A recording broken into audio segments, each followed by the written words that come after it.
Vous êtes une ESN, une entreprise de conseil RH, une entreprise de conseil en stratégie, une société, bref, soumise à la convention collective des bureaux d'études ingénieurs et cadres qu'on appelle habituellement Syntec.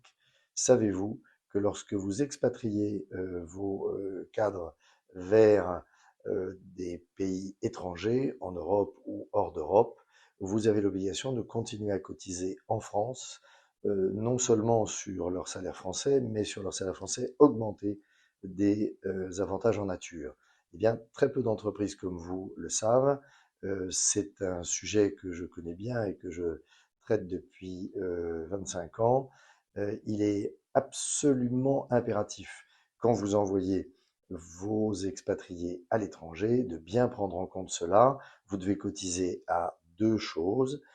La retraite de base et complémentaire, qu'on appelle CFE pour la retraite de base, Creux IRCAFEX pour la retraite complémentaire, l'équivalent d'Agir Carco, et au GARP, c'est-à-dire la France Travail, la cotisation de chômage, pour le cas où, lorsque vous les rapatrieriez ultérieurement, ces expatriés seraient licenciés.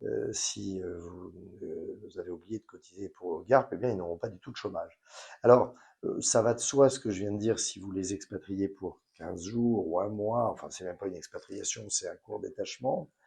Ça va probablement toujours de soi dans votre esprit si c'est pour 3 ou 4 mois. Ça va sans doute moins de soi pour vos DRH et même les DRH les plus précis et ceux qui connaissent le mieux le sujet, lorsque l'expatriation est faite pour 2 ans, 3 ans, voire dure 20 ans in fine, parce que la personne en question est expatriée de filiale en filiale à l'étranger.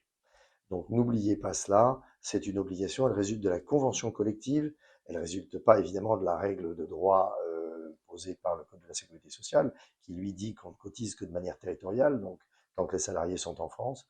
Donc si vos salariés sont expatriés, vous devez cotiser pour eux d'une façon absolument totale, identique à la France, sur la totalité de leur salaire, de leurs primes et de leurs avantages en nature, comme s'ils étaient restés en France, nonobstant le fait que peut-être vous êtes également obligé localement de leur verser un salaire local ou une partie de leur salaire d'expatriation en local et de cotiser localement. Voilà, n'oubliez pas, c'est vraiment un sujet important. Les condamnations pleuvent et ça peut représenter des millions d'euros lorsque vous avez oublié de cotiser parce que les salariés arrivent à la fin de leur carrière avec des trous très importants dans leur retraite.